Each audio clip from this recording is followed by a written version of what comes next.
Breaking news చూస్తున్నాం. హైదరాబాద్ లోని Jagadgirigutta police station పరిధిలో పోలీసులు కార్టన్ సర్చ్ ను నిర్వహించారు.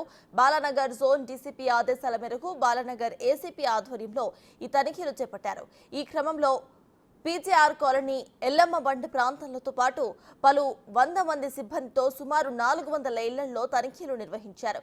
ఈ దాడుల్లో ఎలాంటి పేపర్లు లేని 2 కార్లు, 1 ఆటో, 28 ద్విచక్ర వాహనాలను సీజ్ చేశామని బాలానగర్ ఏసీపీ హనుమంతరావు తెలిపారు.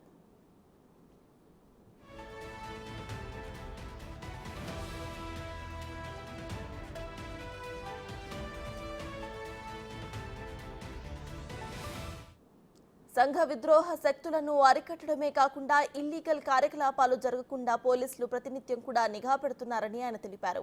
తమ ప్రాంతాలతో ఎవరైనా కూడా అనుమానంగా తిరుగుతున్నా వెంటనే స్థానిక పోలీసులకు సమాచారం ఇవ్వాలని హనుమంతరావు ప్రజలను కోరారు.